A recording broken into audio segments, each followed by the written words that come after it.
We're here. We're live on this beautiful Thursday morning. Welcome in, friends. Welcome in. This is the Sports Morning Espresso Shot. I'm your host, Bill from Game On. He's Cricket from sportsfix.locals.com. We're here to bring you the latest and greatest going on in the sports world. Sit back, relax, grab your favorite cup of coffee as I tell you what's on the menu today. We got to talk about these NFL players being soft. Just the league. What are we doing? All right, we got to talk about that. We've got baseball to talk about, some exciting stuff in baseball. 2-0 yesterday. I gave you guys value plays, 2-0. We got hockey to get into. It's a highlight Thursday. It's obviously Thursday night football. And the NCAA potentially allowing players to bet on pro sports. We got a whole bunch of – and maybe if we have time, we'll get to Jerry Jones. We have so much on the menu today. I don't even know if we're going to get to it all. Oh, and by the way, we got to break down. The actual numbers are out of the trench report. I've been diving into this thing yesterday. Look at this. I'm at work taking notes. Notes, baby. Notes, man. I love it. I love it. But first, Crick, how we doing this morning? I'm all right, man. I'm all right. Chugging along. Trying to wake up this morning. Got out on the links a little bit yesterday afternoon with Buku for a little bit. We didn't get a full 18 in, man. We got out there, played about 14 holes, and hit some good shots, hit some bad shots, but you know how it goes. But I'm all right, sir. How you doing this morning? That sounds like a lot of fun. I'm doing good. It was one of those things last night where with the misses, it's like you try to, I'm right, but I had to do what she wanted me to do, and then I ended up being right. She got me this new nose thing. Like every night you put like these little magnet things on the side, and then you put this little clip on, right? It's supposed to help you not snore. Yeah. I used it for the first time 2 nights ago, and it works, dude. I don't know if it didn't help me not snore, but I woke up yesterday and I was feeling good, dude. Okay. Because I'm able to breathe a little bit better and whatnot. What's this thing called, man? I don't know. It was some shit she found on Instagram. She loves finding those Instagram ads and like, oh, you should try this thing out, right? Yeah. All right. It's on the internet. It must work, man. Well, dude, I'm like, why the hell do they give you 4 sizes of this nose thing, right? And this is not a diss to the product, and it's not an endorsement either. I'm just saying. And I'm like, dude, these things are massive. What am I, a freaking bull? Give me like a bull. And so I got the smallest one and I put it on there, and I'm like, this one's like the only one that works. And she's like, no, that's too small. That's too tight. And so last night she's like, try the next size up. Guess what didn't stay on last night? Oh, there you go, man. Didn't work. See, you were right. I tried telling her, I'm like, you're not the one wearing this right now. I could tell you what feels right, but whatever. Love it works if used properly, though, right? Yeah. Nothing wrong with that. Yeah. You know what's funny? When you're married, I don't even want to say that you have to be married a long time, but when you're married and you got 4 kids under the age of 5 or 5 or under. Yeah. It's a lot, bro. No, do you know what? Do you know how we flirt with each other now? Tell me. Yesterday I got up before the show, and once again I was right.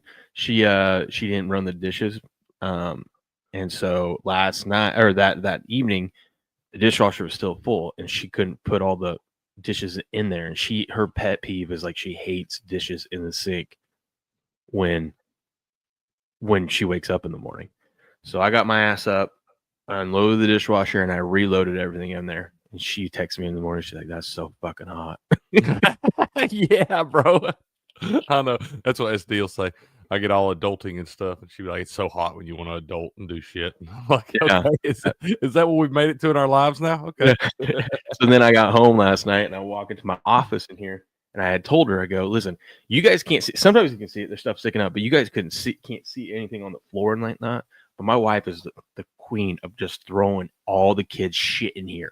And it pisses me off. I'm like, dude, I don't need a lot of space, but I like things looking nice and organized and clean, not a fucking mess, right? Yeah, dude. I know what you mean. I told her, I go, this weekend I'm cleaning that thing. I don't care what you say. I don't care that you need the kids' shit and whatnot. I'll find new bins. I'm putting away. We're cleaning this up. Walking last night, it's freaking spotless in here. Let's go, baby. Let's go. That's how we flirt when you have. Just gotta speak up a little bit. Yep, do some adulting shit. Get it going. Let's go. Oh yeah. What up, Mont? What up, David? How we doing? He says my mom had a 3-year-old, a 1-year-old, and a newborn at 19. Damn. Well, that's wide open right there. That is wide open. I thought I was bad with a 4. What was it? How old was Cal? Was Cal 2? I wasn't until I was in my early 30s before I had that going on. But I have been there, man. All mine are close too. I don't think Cal was even 2 yet when the girls were born. Yeah, no. So yeah, we had a 3-year-old, a 1-year-old, and 2 newborn twins. Twins, bro. Those twins will throw a wrinkle in things. Yeah, wasn't 19 though, so but still. Anyways, Crick, shall we get into the first topic? Sure. Let's talk about it. Let's talk about it. I guess I could have been a little bit more. I'm so prepared this morning, and then I didn't even share the screen yet, of course. All right, here we go. All right, if you've been following the NFL at all this season, in Week 5, this was a big controversy. A lot of people had this in Survivor, the Arizona Cardinals against Tennessee. It looked like a for sure lock. Well, then this play happened, right?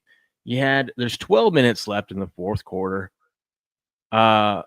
What's his name? Whatever his name is. Hey, score a touchdown, and then I'll remember your name. How about that? Mm-hmm. But he breaks off a 70-yard run. Looked like it was a touchdown, and then this happened. Turn of events. What looked to be a 72-yard touchdown run has been over. Ooh, he fumbles the ball before crossing the goal line.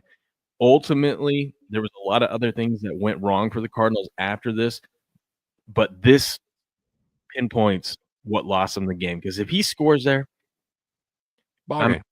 what? They're going up 28-6. 28-6.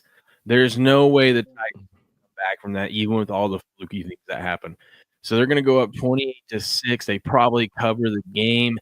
A whole bunch of people are still around to survive. The Cardinals get a win, and everything's feeling good. They'll be 3-2 instead of 2-3. But no, this guy makes a boneheaded play this a couple times this season, it feels like, and he just flips the ball out and ended up being a fumble and a turnover.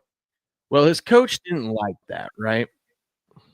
Jonathan Gannon goes to the sideline here and lays in. I mean, look, he's already right here. He's already sad.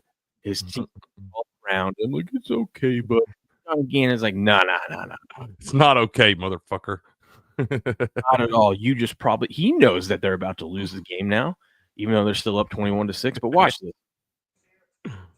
Gets into him, lays into him, right? He's putting his hands on him a little bit, right? Right. Okay. And then that last one, I think, is what did it. He was in his face a little bit. He's hitting his shoulder pads. You know how players do it, coaches do. They get each other pumped up or whatever. Push each other in the pads. But then I think it was this swing right here at the end. So he hits him right there. But let's be honest, Crick. That dude's getting hit harder than that on the field. You know what I mean? He gets hit harder than that in fucking warm-ups, man. I know. Come on, give me a break. He smacked him on the chest plate right there. Shoulder pads. They're shoulder pads for a damn reason. Give me a break. This is ridiculous right here. And you got all his buddies over there fucking holding his head up out of the dirt and everything. Don't be a dumbass, dude. You're a professional football player. Hold the ball through the goal line. Score the damn touchdown. I can't believe how often this stupid shit happens at the professional level. Yeah, exactly.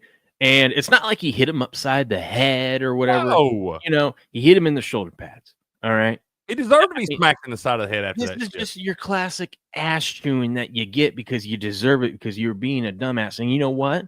I bet you he never drops the ball again. I bet you he runs it over to the ref every single time the rest of the season after this, if he gets another chance. If you get another chance, you were already the third string fucking running back coming into this season. And now you got James Conner and Trey Benson both out. James Conner for the year, Trey Benson for a few weeks and stuff like that. This guy gets a chance right here to step in, make his mark, earn his spot and everything. You do some stupid shit like that. Then you want to go over and pout about it, and you want to get upset if the coach says something to you. That's ridiculous. Yeah. The soft-ass society we live in. That is. Speaking of the soft society we live in, of course, because everyone's just the way these players grew up nowadays, we're starting to see that generation of, the participation trophy. It's okay. Yeah. You did your best. and not like it used to be back in the day. Like some of those famous movies we see of coaches ripping into players and whatnot. Or my favorite thing is it's not a sports movie, but Full Metal Jacket. Yeah. You know what I mean? But of course, the league, actually, it's not even the league. I believe it was the Arizona organization themselves decided to fine Jonathan Gannon $100,000 for that ass chewing because of that hit to the player's chest. $100,000, Cricket. That is absolutely ridiculous. This is the first coach we've seen fined for something like this on the sideline since Bruce Arians in 2022. But Bruce Arians, he was only fined $50,000 and he hit the guy upside the head. You know what I mean? Yeah. Which I understand a little bit, and like, you know, in if dude had a helmet on, and he smacked him upside the head, I have zero problem with that. Yeah, I mean, I do too, but I can kind of see when you don't have a helmet on, now we're fighting. But yeah. But also, I could see the league like, hey, we're trying to, you know, prevent these concussions, and that's just a bad look. So I could see a little bit of that. I don't know, but I'm with you on that one. But dude, that is what they would say, though. Yeah, that's. I mean, I could see the argument, but yeah, right, that was a bad look. But $100,000, dude. This is like what you get fined. Like, this is what some of the coaches get fined when in some of those like Patriot scandals and whatnot, or when teams get in trouble. What did Jalen Carter get fined for spitting on Dak? Oh, well, it was a game check. Well, ended up not being that. That's probably pretty. Yeah, for him, that's probably pretty fat. But well, I think his I don't know. He's on his rookie contract, so it's not too crazy. But still, either way, he probably didn't get fined that much more for spitting on dude than this guy did for just you getting emotional in the moment. There, you got to give a little grace for that too, man. This guy knows that he's out there in a spot where his job is going to be pretty much under the microscope. He's going to be, you know, on the chopping block all the time, and stuff like that could cost that man his job and his livelihood. Yeah, dude. I mean, it's crazy. But what was more shocking than the ridiculous fine and the fact that he even got fined, and Jonathan Gannon came out and apologized for it, which I don't think he had to apologize either. No. Former players weigh in on this, and I'm shocked. Listen, I love Chris Long. I loved him as a player. Obviously, he was there with the Patriots when they won the Super Bowl. I'm shocked by this response from Chris Long. I'm a fan of John Gannon. Brother, you can't do that. Yeah, you can't. And I know there's some fans out there, like there's a lot of fans that are like, well, toughen up and all this shit because like their little league coach pushed them or something. But bro, no, dude. It's not that. It's you're getting paid millions of dollars and you're a professional athlete and you screwed up and your coach chewed you out, dude. That's what it is. You're a grown ass man. You fucked up and you got to own it now. You know. We took this kind of thing at the high school level every day. I don't know where. I'm sure all these guys play pretty good high school football somewhere, but I don't know how they do it wherever they're from. But we had these kind of altercations with a coach on a daily basis in high school football. Yeah, dude. This dude should be over there doing push-ups or something, you know, like pissed off, not like sulking. Like, what are we doing? If anything, you could say Jonathan Gannon's over there trying to get his guy focused up, you know, to get his head back in the game because he see his player just pouting on the sideline, all sad and whatnot. Be like, we still got a game to win, dude. You could argue he's trying to fire him up. Yeah, let's talk about the fact that there's still 11 minutes left in the game. You're still up by 2 touchdowns, and you're gonna have to go back out there and make some more plays, man. Yeah. It's like a grown man game. Yeah, we're all grown. Don't fucking put your hands on me. Because the issue is like what that is. It's just like in the moment. It's a slippery slope. It's a slippery slope. Because then what if DeMarcado turned and he jabs Gannon and it just. First of all, he wouldn't because he'd be kicked off the team. Yeah. There's nothing there that Gannon did that would respond would require a response from the player or invoke a response from the player. Now, like you said, if he hits him upside the head, that's different when he has his helmet off. You know what I mean? That's different. Then we're fighting. But at the same time, everybody has altercations with their boss at some point in time in their life where you get chewed out. He may not bump you, but we're also not wearing pads at every one of our fucking jobs either. But learn to take an ass chewing, dude. When you screwed up, own it a little bit. I would like to hear DeMarcado's take on all this stuff. Mm-hmm. That's what I would like to hear. How he feels about it. Come on, and be like, I don't think coach should have got fined. That was my fault. I deserved the ass chewing there, and he didn't own really it, man. He didn't really hurt me with any of those because he hit me hurt me a lot more with his words than he did that punch to the chest. Yeah, and I just can't believe like this is a grown man sport. Yeah, dude, you're a grown man, and when you all of us when you fuck up, you got to own it. You know what I mean? You got to own it. Yeah, he said it right there. It's a grown man sport. Then act like a fucking grown man. Yeah. I can't believe this take from Chris Long. I think that's trash right there, and I lost a lot of respect. Give me a fucking break. Grow up. Just drops him. Because Gannon pushed him hard. Absolutely. Pushed him, dude. Pushed him. That's all we're talking about is pushing. In football.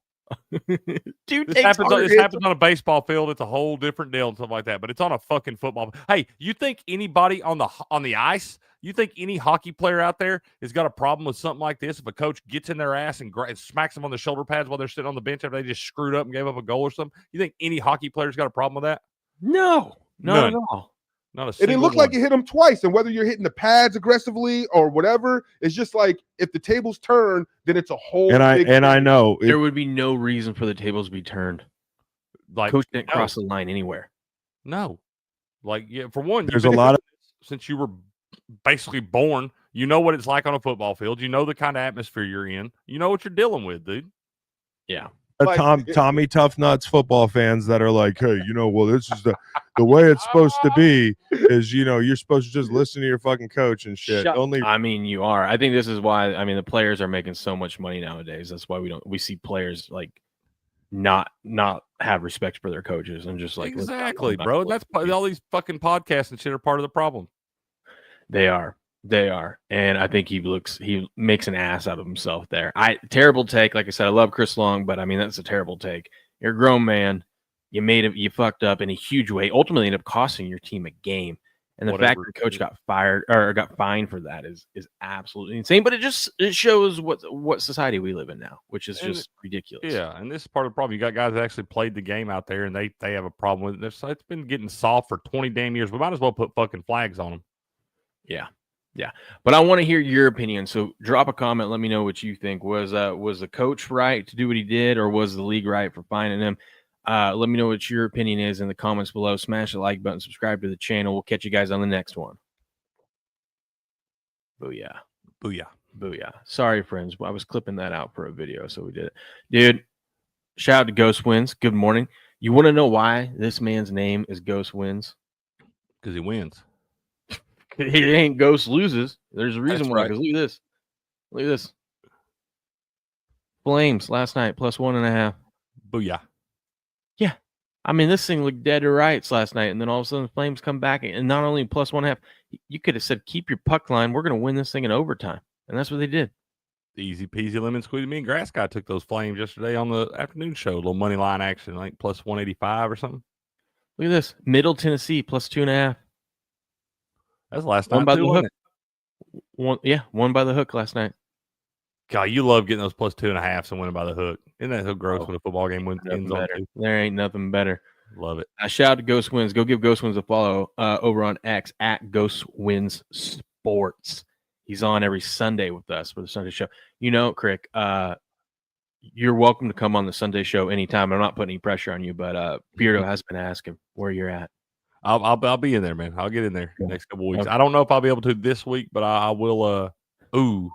I might have to this week because I won't be able to next week, man. Because we're going down to me and SD bought tickets down to Talladega a few months back, man. Ooh. I don't know. We had a wild hair in our ass after you get the taxes back and stuff.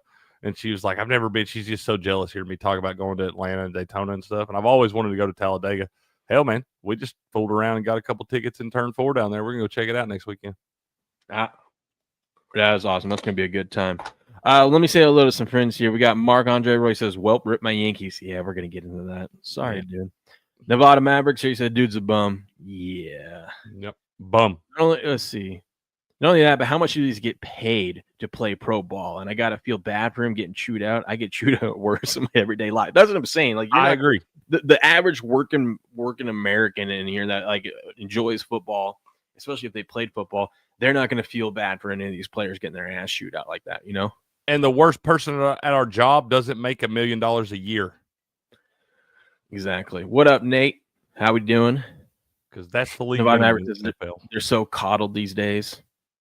Nate says getting upset at that is some Mickey Mouse crap. Yeah, dude. And you got people like Chris Long saying, "Oh, these tough football fans." Rah, rah. Shut the fuck up. Bro probably gets beat worse in the bedroom than And probably likes it, Mark. He probably likes it. What up, Derp? Derp's here. How we doing? 5 panel of wise guys. Yes, on Sundays, the wise guy roundtable. We had a couple new people following us that tune into the Sunday show, and one of the new guys, God, I forget his name, but he was like, he showed up to one of the shows that I did solo, and he's like, "Wait, where is everyone?" I'm like, "Well, this is the normal show during the week. The roundtables on Sunday." So we got some fans of the wise guy roundtable. How about that? That's exciting, baby. Shake and bake, Crick. How many times are you going to say that? We got to put an over under how many times you two are going to say that weekend. Yeah, man. No kidding. It's probably like 417 and a half. I'll take the over. Yep. It's probably a good bet. What up, No Skin Grass Guys in the house? What up, buddy? Dude, Grass Guy came in. What a freaking stud yesterday. You guys are cooking up your parlay. He goes, Schwarber's due. Golly. Dude, man, we screwed up. That was spot on. We had Kyle Tucker for 2+, Vlad Guerrero for 3+, and then Schwarber for 2+. We should have flip-flopped Vlad and Schwarber, man. We'd have been money in the bank. But if Memo had nuts, she'd have been Papaw. That's true. Sporting says, I don't like calling a fumble. Say he let go of the ball. Well, I mean, he did let go of the ball, but I mean, technically it's ruled a fumble, right? That's ruled a fumble. It's determined. Yeah, we need a new word for Blue's that. Here. What up, Blue? How we doing?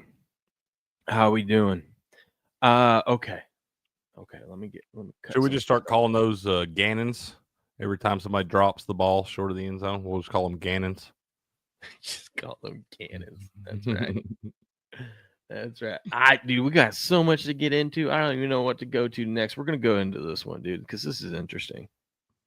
Yeah, dude. This is kind of interesting. Dude, as we've seen cricket with athletes and the world of gambling and them being, connected and sponsorships with all these pro leagues and stuff, but still the players not allowed to bet on sports. You're not even allowed to look at a sports book if you're a player, or else you're going to get a suspension, whether you're a professional athlete or a college athlete. Well, it looks like we're finally progressing. Because I've always stood on, like, it's a slippery slope if you let them bet on the same sport. I'm like, as long as you don't bet on your team, I'm even fine if you bet on yourself, but I understand that's a slippery slope. But I'm like, at least allow the players to bet on other sports. You know what I mean? Like, if you're a football player, you can bet on the World Series coming up or whatnot, right? Well, the NCAA, which shocks me that this is coming from the NCAA, which makes me wonder what is going on behind the scenes, is they just put up a proposition yesterday. They still got to vote on it, but they're getting closer to letting Division I athletes bet on pro sports. What do you think about that? I love it. I think it's ridiculous. This has been a thing for as long as it has, since all the legalization, it's 8 years ago or so, 9 years ago, when all this stuff started becoming legal. This should have been happening all along, man. It's too hard. You've seen a bunch of stuff come out. You've seen kids lose eligibility and shit and stuff like that. I agree with not betting on your sport. I understand you've got too much inside info and different shit like that. I'm fine with that. But the fact that some of these NFL employees that are like trainers and stuff for their teams can't even bet on like a World Cup soccer game is absolutely ridiculous. I think the NCAA is kind of losing their grip, and they know that, so they're trying to get some fan points back. And that's kind of what this move is. It feels like more of a PR move, but it's something that should have happened a long time ago, man. Yeah, and I mean, listen, you're a college kid. College kids do a lot of dumb things. We love to gamble. But yeah, we love to gamble. You're on campus. All your friends are doing these same game parlays. Everywhere you go on social media, you see same game parlay. Like, if you're an athlete, I mean, there's no way you don't see sports betting. And it's everywhere now, dude. They got it thrown in your face on every ESPN article and everything else. It's everywhere. Yeah. Yet you're not supposed to partake. And it's just like, come on. We know they all do. The smart ones have their buddies do it for them. You know what I mean? They slip them right. $3 But bill even and say, then, let me get in on the action. Even then, you see shit come out where they do all these crazy investigations and shit, and they wind up digging up dirt from 10 years ago and finding a Venmo tab or something where you sent your buddy $20 on a sports bet, yada, yada, yada. We saw that shit come out with John Mateer earlier from shit 3 years ago when him and his buddy weren't even playing in the game. And it's like they were talking about that being an investigation. Wound up not coming true. But, yeah, this is something that is long overdue, man. Long overdue. Like you said, I said we as college kids like I'm still in fucking college or something, and I have not been for a long time. But I know when I was in college, I loved betting on everything I could, bro. The potential change comes as the NCAA has faced an increasing number of alleged betting violations by student athletes in recent years. September, the NCAA announced that a Fresno State's men's basketball player had manipulated his own performance for gambling purposes and conspired with 2 other players in a prop betting scheme. And see, that is a no-no. And under this rule, that will still be a no-no. You know, and it should be. I Yeah, think it's making absolutely. it where they still can't bet on any college sports, right? They can bet on professional stuff, but not college stuff. Which Okay, is, I think, is fine with that. perfectly fine. Yeah, perfectly 'Cause fine. Because there's 90% of these kids are not going to the professional level. yeah, and also there's still some states like the state you're in, you can't bet on college sports anyway. Yep. So I mean, We can't bet on college player props. oh, there you go. That's what I meant.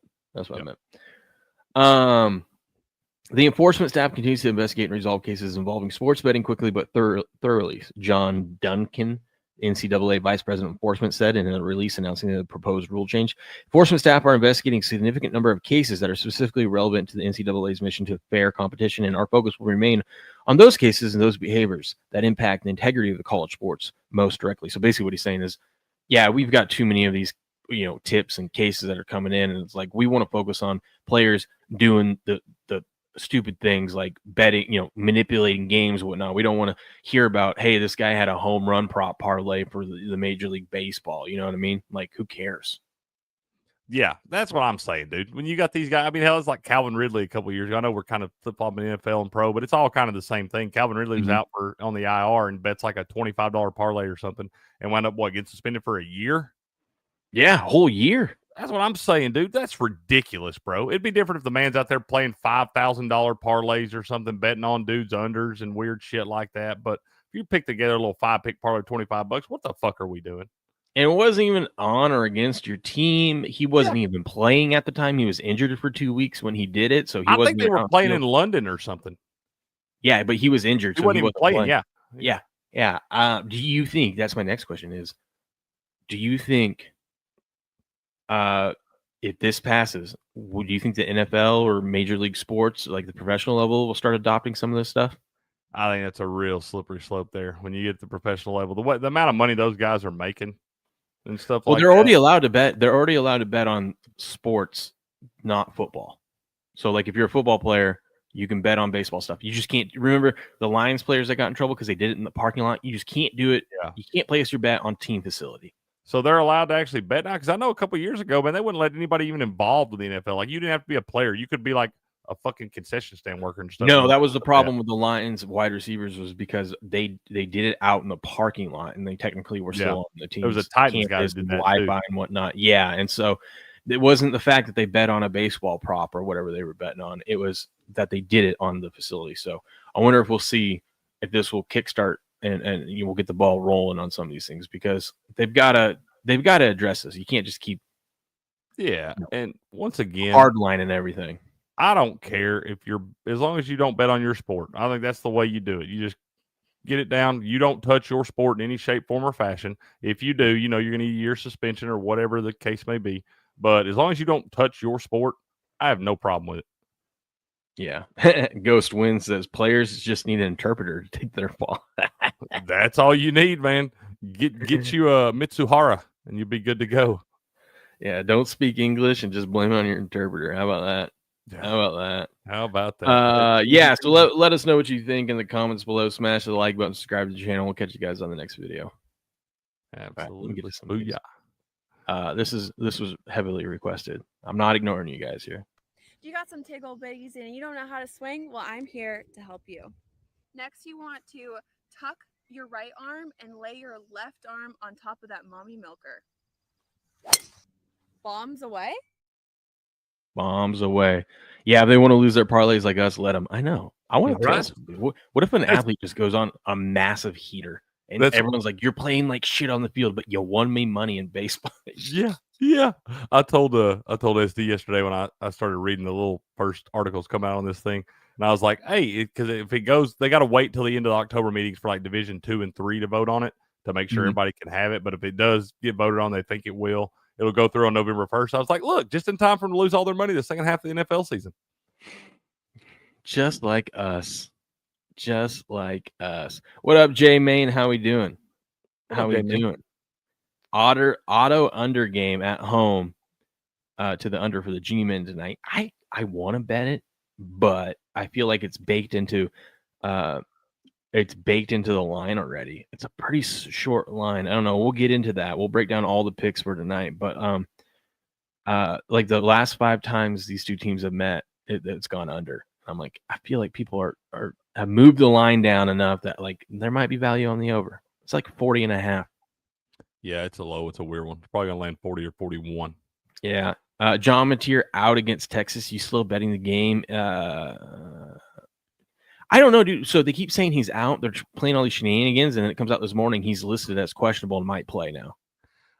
He had that hand surgery, and if he plays on Saturday, it'll only be 17 days since he had that hand surgery. And the original, like, best case scenario window was going to be a month. They were looking at him returning around November 1st when they go to Neyland. But play my balls. That all has to do with the inflammation. And apparently the surgery went really well. And if he doesn't have that inflammation in his hand, he should be good to go.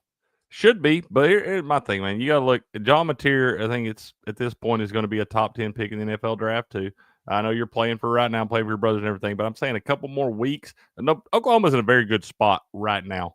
But if you go and play him against Texas this weekend, he winds up getting that hand banged up and hurts it worse or something.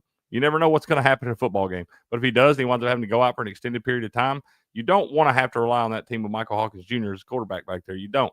He tried that last year. It didn't work out. So I think it's one of those things where unless he's absolutely 100%, I don't think you risk it.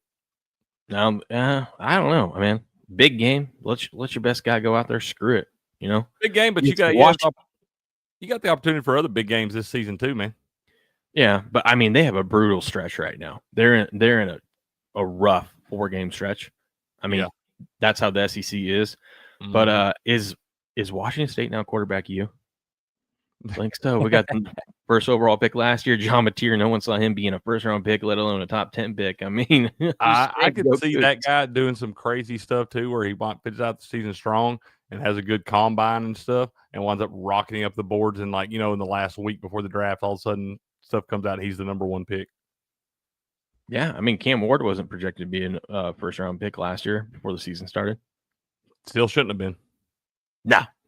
But it was a bad year. No Skin said, hey, Crick, Eschel scored last night.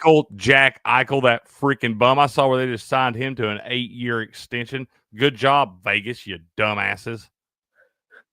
Can't stand that fucking guy. How do you really feel? I can't stand him. By the way, I'm just dropping. I mean, Ghost Wins giving you guys winners. I said it on your show yesterday in the chat. I go, I think there's value, dude. I just played it purely off value. Blue Jays and Phillies yesterday.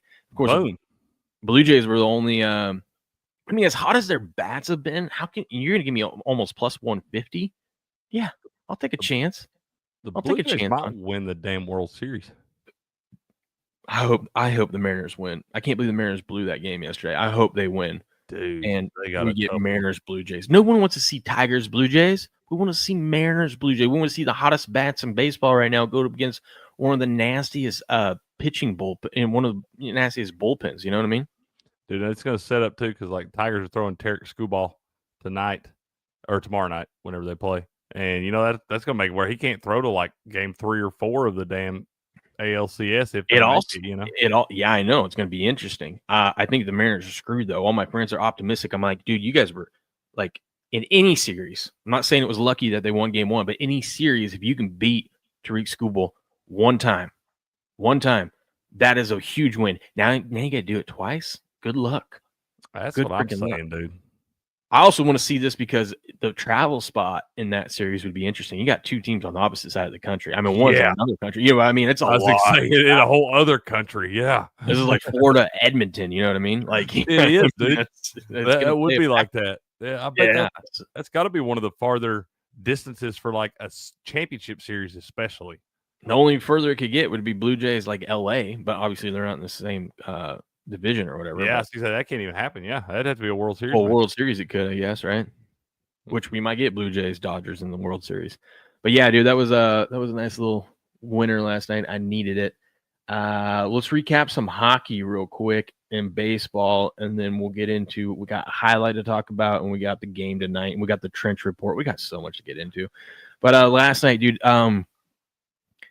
You know what's crazy is there's this trend, not the trend that we were on last night because the Vegas Golden Knights suck.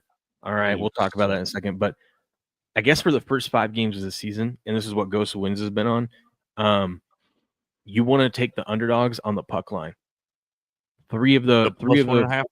Yeah, they all covered day on the first day. They all covered the puck line. I think one team won outright, and then yesterday we had 3 of 4 cover the puck line, and 3 of 4 underdogs won outright. And these were some pretty good underdogs. I was on the Bruins yesterday. That was the only good thing that went my way. But yeah, I was on the other side of that one. Yeah, maybe we just maybe I think that's what I'm just gonna do going forward is just bet the dogs early in the season. Who cares?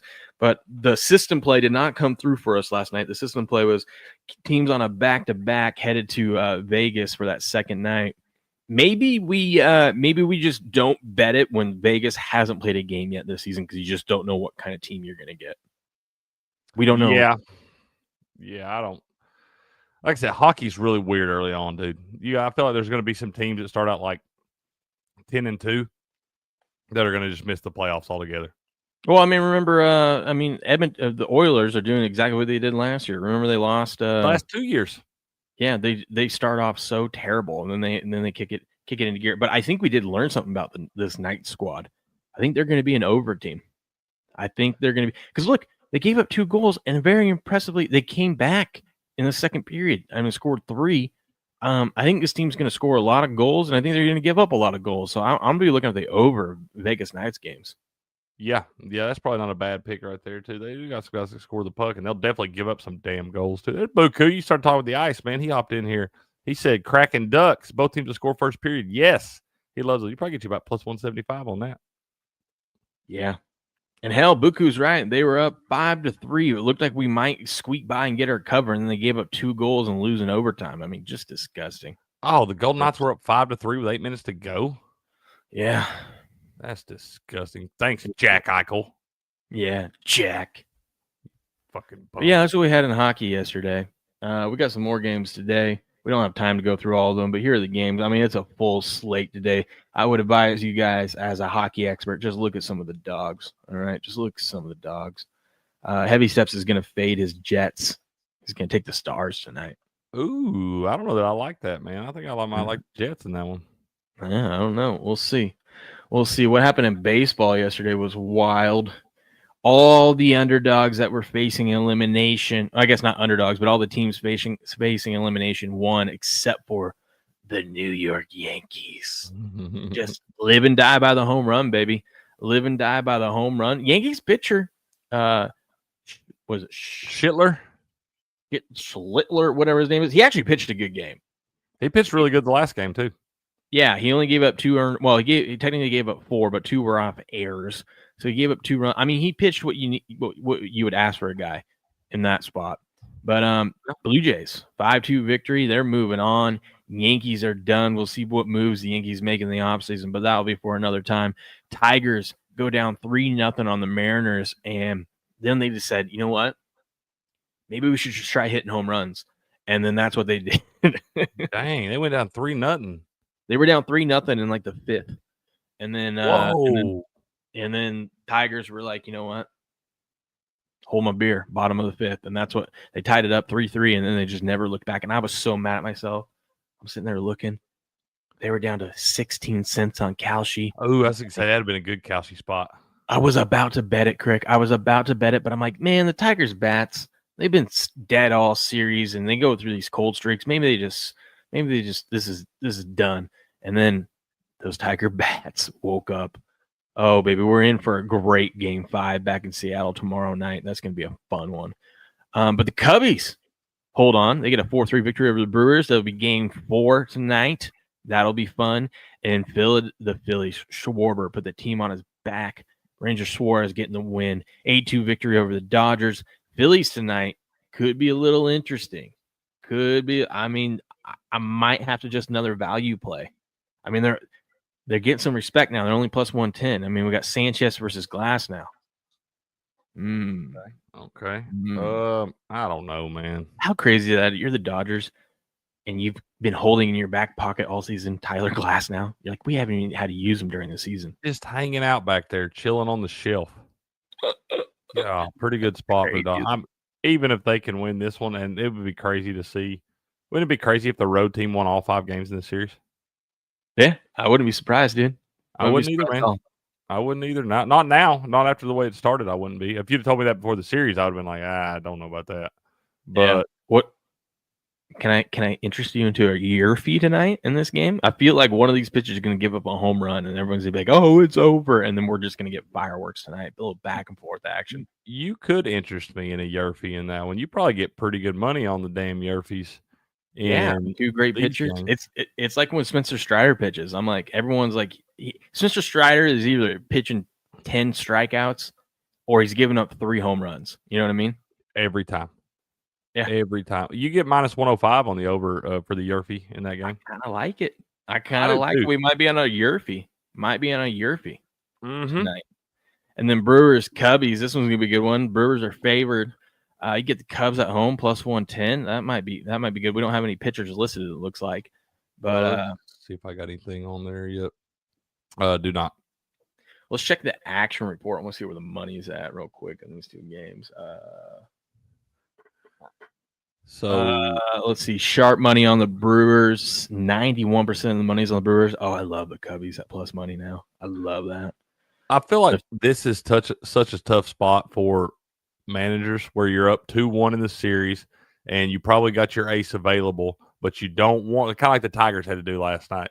But then you go down 3-0 in the game. You're like, oh shit, we should have thrown Tarek tonight, and then you wind up coming back. So it's a tough spot for those managers for the Brewers because you're like, do I kind of make it a bullpen game or go with my third or fourth guy, or do I put my ace out there and try to get it done now? Because if you get it done now, Blue Jays went with a bullpen game. They're like, we're not worried about it. If we got game 5, we're going back home. We'll pitch our ace. Now they got their ace ready for the first game. They pitched Luis Varland last night. Who?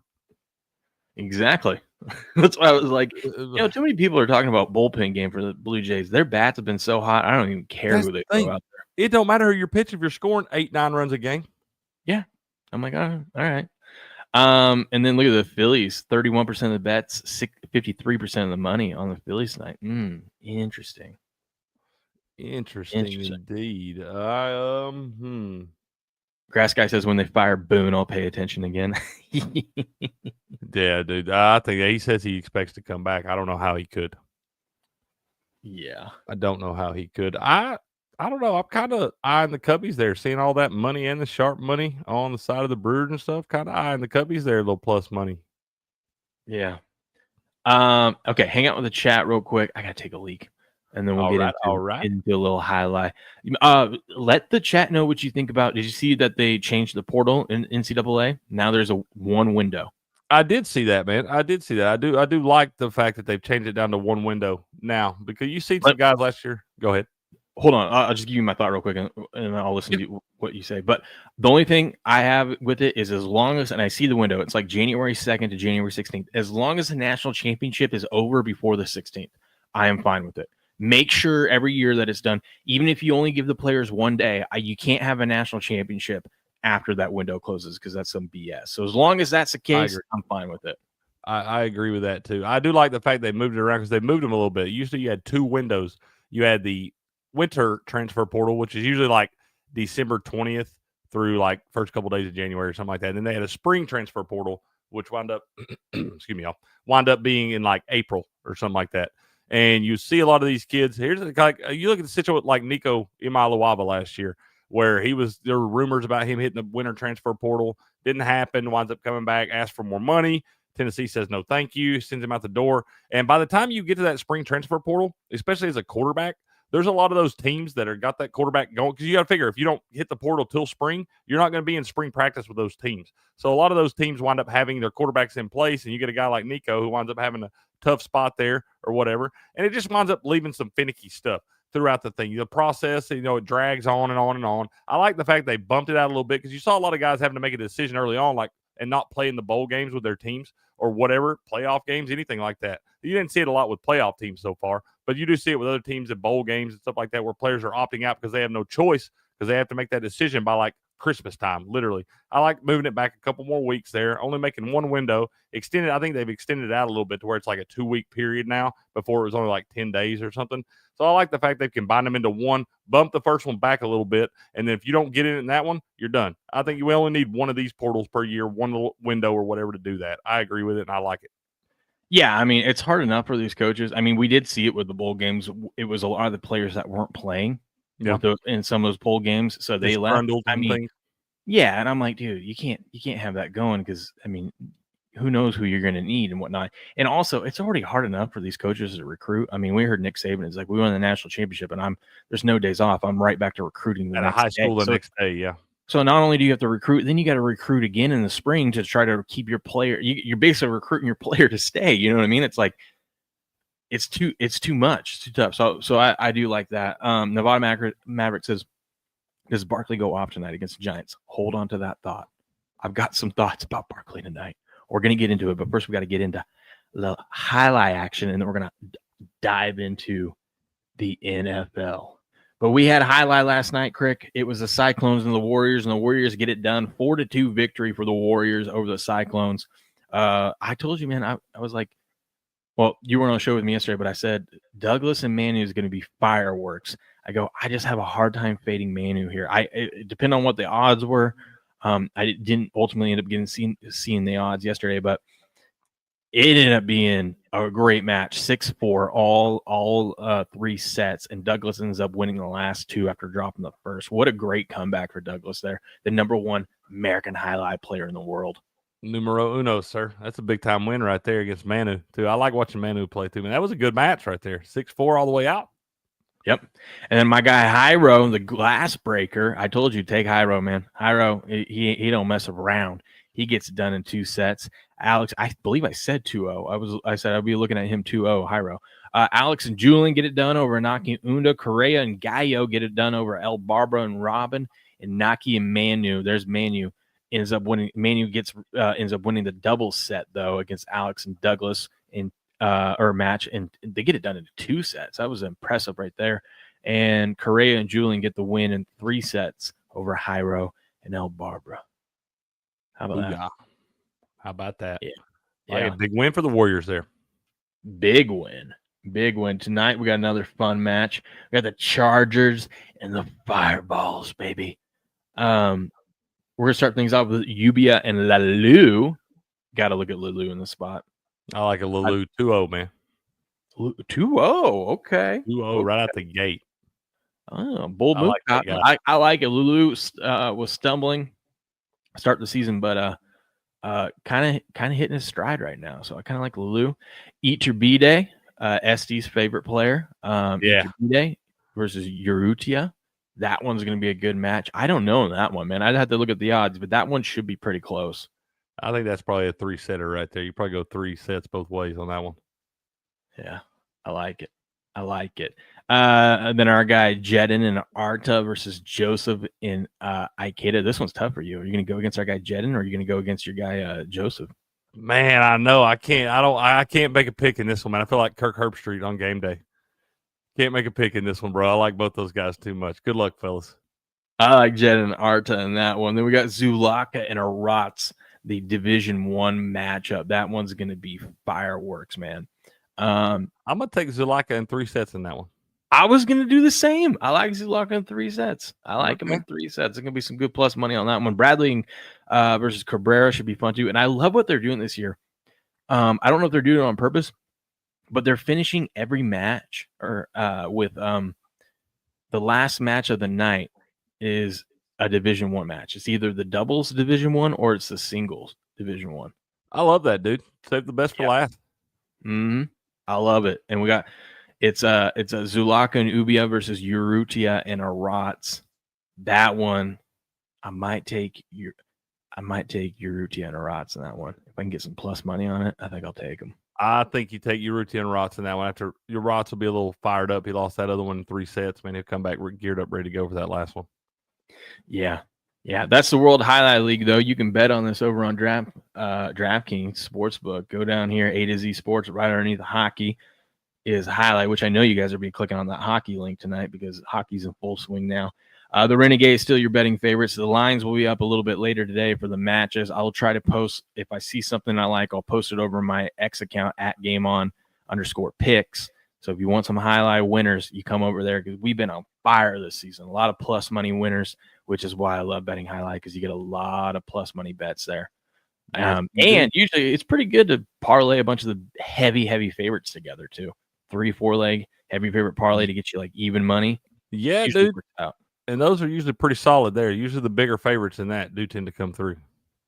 But that's the World Highlight League tonight. We have, like I said, we have the Chargers Fireballs 5 p.m. Eastern. You can watch it on ESPN 3 FUBO TV or their YouTube channel. Links to their YouTube channel and all their social media and website is in the description of this stream. So go check it out. World Highlight League. I can't wait. I love it. Love me some highlight. How about that? You need something to watch before it gets you ready. Just some bets to have going and before you get to watch Thursday Night Football. Check out the World Highlight League tonight. Booyah. Booyah. I'm going to grab a refill real quick. I'll be right back. All right. Scattaboo, big game? I don't know, man. I don't know. Okay, back to this question. Does Barkley go off against the Giants? I was thinking that same thing yesterday. And then I took a look at the odds. And check this out, dude. Now, I know Bet Online kind of screws you with props. You don't get good odds on them. But, like, Barkley, I was like, you know what? I bet you since Barkley hasn't done anything this season yet.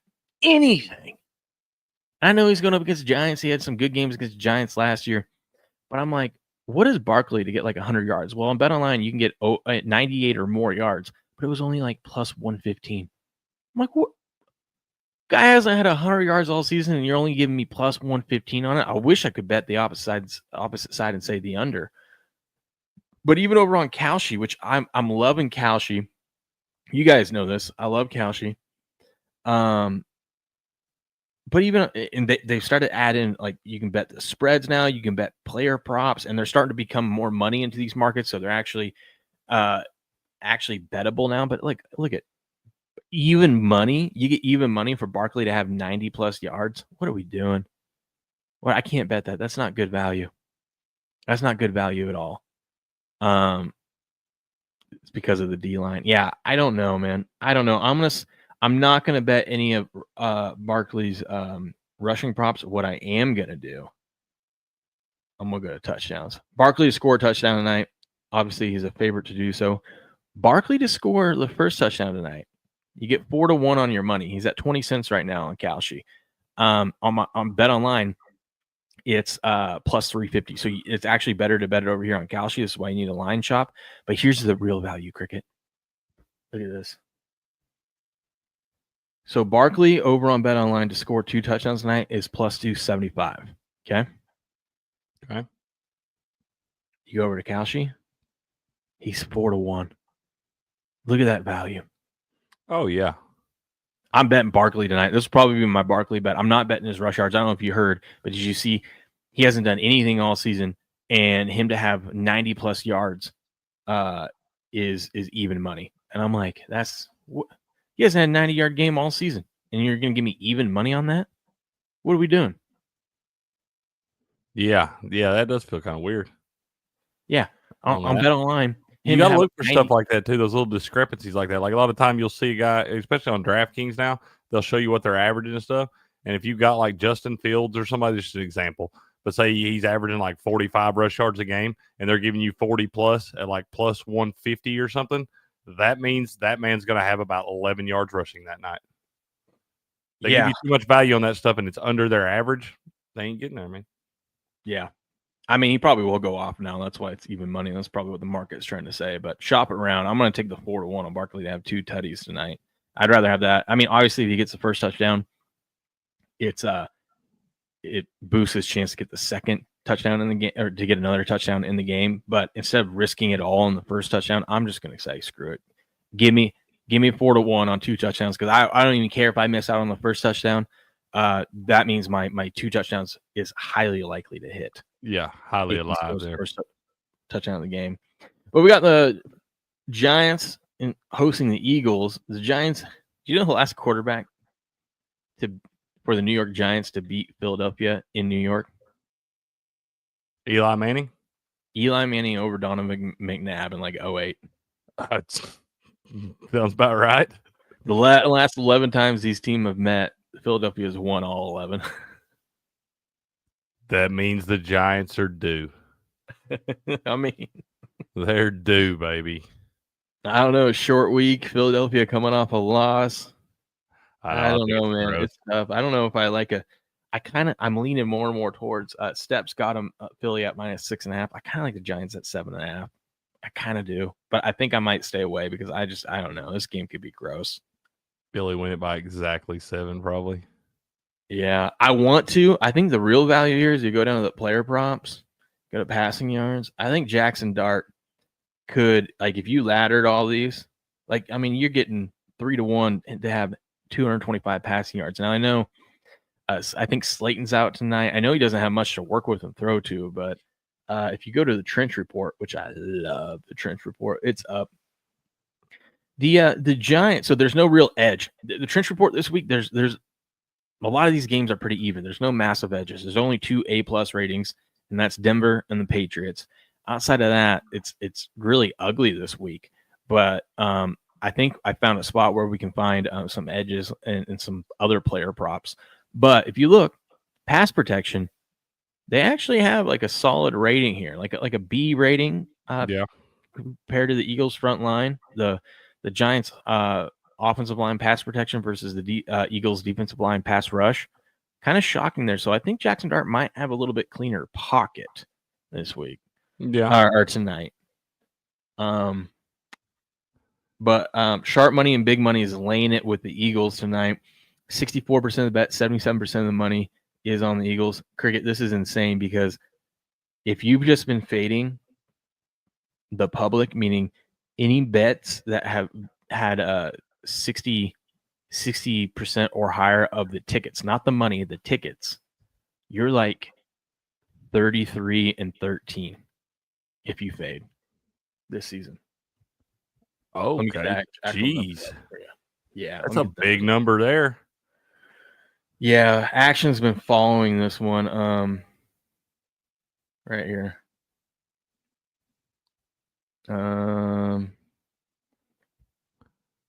So teams with 60+% of the tickets this season are 13-30 ATS. Oh.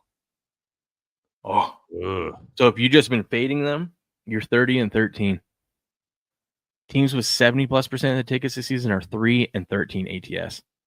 0-7 when those teams are at home. Like 2 or 3 of those have been the Bills. They didn't build all those big shiny buildings in the middle of the desert off of winners, guys. Exactly. So what do you think about this game? You got anything on it? What are you looking at?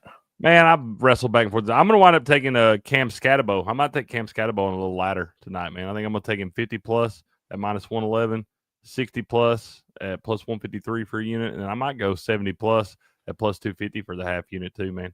I think Scatabo has a big game tonight. That guy's crazy. Yeah. Just a psycho. I freaking love him. I love watching that guy play football. Reckless abandon. You know what? I bet he wouldn't get upset if his coach smacked him. I bet you could smack that guy right in the mouth with no helmet on, and he'd just eat it. I think they do that every time before he goes out in the field. That's what I'm saying, man. I promise you, Cam Scatabo would have had zero problem with Jonathan Gannon hitting him in the chest. Look at they saying the odds on this should be about 15. So you get about 6-1 on Kalshi for him to have 80+ yards. Dude, how much? About 6. You can get. They say it's 29, but if you put the ticket in around 15% or 16, someone's going to take that. That's what this right here tells you what the odds are. Okay. I don't know. Even if you got 4-1 on him, I mean, to have 80+ yards. Yeah, dude. That's let me see what you're getting on that over here. For 80+, you get you get +395. So it's still about the same thing on that one. It's one of those weird ones that's kind of close. But yeah, I mean, I like Cam Scatabo to have a big night, especially I feel like you have a little chip on his shoulder. You know, Saquon's going to be in the building. Everybody talking about Saquon revenge game and everything. You just got to have this psycho out there running through people with his face. I see a backdoor cover tonight. Dude, I I'm see it. telling you, it feels weird. If the Eagles had not lost the way they lost to the Broncos on Sunday, I'd be hammering the Giants right now. The only thing I'm worried about is that they took that one on the chin, and they might have that in the back of their mind.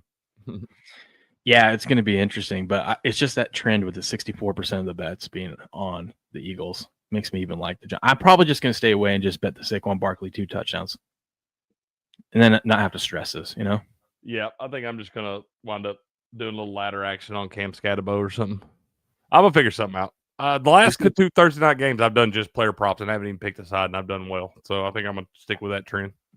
Blue says, doesn't crazy-ish happen on Thursdays? Yeah. Favorites, I feel like, don't do well, especially road favorites don't do well. It doesn't feel like they do, man. No. Because it always feels too damn easy, and I'm always on the wrong side of this damn thing. It does, because you always got a team like the Eagles that are way better than the Giants, and people are like, oh, of course they're going to cover that. Grass guy said, so Giants money line. Hey, I wouldn't be mad if you place a Giants money line bet. I'm not upset with you, man. Good value. I mean, Don't go crazy. Don't go crazy. Especially, you got to remember the Giants got embarrassed by the Saints last week, too. They're still pros, too. Yeah, I mean, Giants could have won that game, but they turned the ball over 5 times in a row. I don't think they're going to do that. So I think you see them focus a lot more on being more efficient with the football, not turning it over, putting the defense in a bad spot tonight. Maybe a simpler game plan. You got to watch out for that crazy Giants turf, man. We might see an injury tonight. Yeah, that's true. That's always a possibility. That's in the player's mind, too. We've talked about it, where the players are when they go and play in New York, they're nervous about that field. Rightfully so. Yeah. Why is that shit so bad? I don't know. They just need to. I mean, you're $1 billion business. You should be able to put grass in and out every week. You're a professional team in New York. Yeah. The reason why they don't is because they have all those events throughout the year there, and they're like, we can't keep, put real grass down and then remove it every single time. I'm like, yeah, you can. Yeah, you can. You're worth billions of dollars. I think you can do it. You can. You've got how much money invested into your players? You literally live in the middle of the financial world. Yeah. Like, not even just the country, the world. Yeah. Let's get to the trench report. I've been diving into this thing all week. Last week, it went 4-1 straight up and ATS for the top 5 recommended plays. Barkley has only had 1 game over 80 yards this year. What gives? They're like the Kansas City Chiefs right now. Yeah. And you don't take a Ferrari out and just burn the tires off of it the first time it comes out of the garage this season. Well, it is head scratching that when they need to run the ball, when they have a lead and need to sit on it, they don't. And it's the problem with it is because they got diva wide receivers that are disgruntled right now. And so I feel like why last game is Jalen Hurts throwing the ball 40 plus times? You know what I mean? Like, what are we doing? You had a lead that whole game. That's what they where they screwed up, man. You start trying to please these receivers on the outside and stuff like that. You wind up shortening or lengthening the clock up, throwing incomplete passes and shit like that. You let teams hang around. The NFL, you can't do that, man. 20 seconds is too long. No. They just haven't used Barkley how they were using him last year. I don't know what the deal is. Maybe it is just preserving him, but that offense seems off. I think they're kind of keeping the training wheels on for a little bit. They know it's a long season, man. They expect to be in the mix at the end. They know they're going to need that guy down the stretch. I think they're just kind of keeping the training wheels on right now. They might turn them loose tonight, though. Might make a chance says, actually, you do run a Ferrari hard. Yeah, like the last quarter mile. The last dot right out the garage, bro. Come on. That's how them things wind up sitting in the car lot. But the NFL Trench Report, this thing has been money, dude. Since following this last 2 weeks, it has been 11 and the recommended plays have been 11 and 2 straight up, 10 and 3 against the spread. All the last 2 weeks, all the A+ ones have won and covered. Other than they've all won and covered. How crazy is that? This week it's gross. So what this model does, it takes the PFF grades, and shout out to Scott Seidenberg, and this is over on betterdays.com. Go sign up and check it out for yourself. It's free to sign up. It takes PFF grades, ESPN win rate, and the next gen stats and molds them in together, and it just looks at the big boys, offense and defensive line. Now, this week, there's a lot of red. There's really no significant advantages. We've got one with the Broncos, which you would expect against the Jets. Massive mismatch there. Grade A, good bet here. And that one's over in London. Not much with the Panthers or the Cowboys. But what is interesting is if you look at the run blocking, actually, these two teams are some of the top teams for run blocking against each other. So it's kind of funny. It's weird to see this at the bottom. He ranks the top 5 running mismatches. So it's like think running back props. Carolina's 3 over Dallas, but Dallas is 4 over Carolina. That makes me like the under. Both these teams have an advantage if they decide to run the ball. They have a mismatch. Yeah. Could look at an under, and it's a high total because it's the Dallas Cowboys game. So I kind of like the under in this game. Doesn't mean they're going to stick to that game plan, but they should both have success running the ball against each other. Yeah, they have the last couple weeks. Not against each other, obviously, but you know what I mean. Yeah. So notable advantage, a slight advantage, Chargers over the Dolphins. Even with the Chargers like line issues, they just benched their team captain, their center, put in another guy. They still have a notable advantage. Nothing crazy. Grade C over Miami. That just tells you how bad Miami is. Nothing in these games. Nothing in the Seattle Jags game, which makes me sad because I still might do it, but I was hoping there was an edge for Seattle because I want to bet Seattle against the Jags. It's just one of those. Seattle lost a heartbreaker. Like they screwed that up, but I think people are like, oh, Seattle sucks. Well, maybe not sucks, but you know what I mean? Like they're not good. And everyone's talking about the Jags, Monday Night Football. What this team is good. I think Seattle might pull off the upset this weekend, but big notable advantage with the Patriots over the Saints, which also, once again, not a shock. It made me nervous looking at this, but the more and more if I just trust the system, there's a grade A play. I got to play my Patriots at -3.5, and I'll even love it better if it stays at -3.5 or even goes to 4.5. Hammer it. Patriots are going to boat race him this week.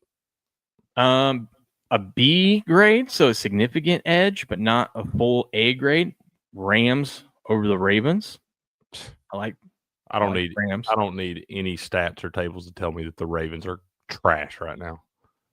Exactly. Another B grade is the Packers over the Bengals. Now, I would be careful because the last time we saw a B grade with a huge spread, it did not cover.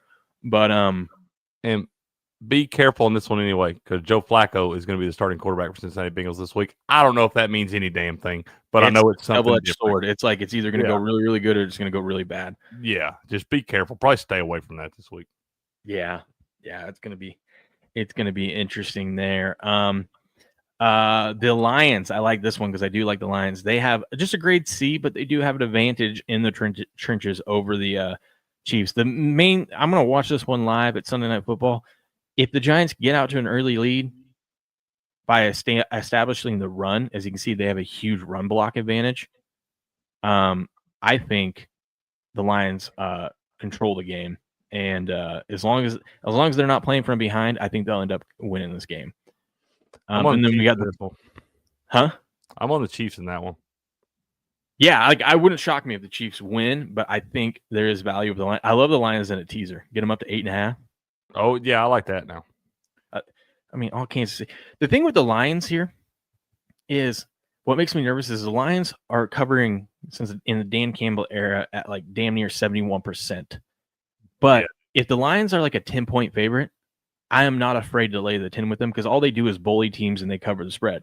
Now, in a tight spread game like this, I don't know because Kansas City, all they do is play in tight games. So they actually have a huge edge. One, they're home, and two, they love mucking it up and playing in a close game.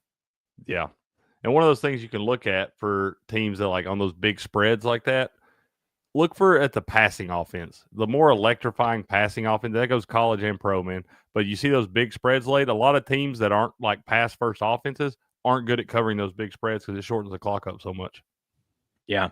Bills have a notable advantage at grade C against the Falcons. I was thinking about looking at the Falcons in this game covering, but I think we're going to see a Josh Allen just go off. This one feels funky. Yeah. I'm kind of expecting the Bills to I'm not sold on that team just yet, man. There's a Yeah, couple I'm not teams in either. NFL I'm not sold on yet.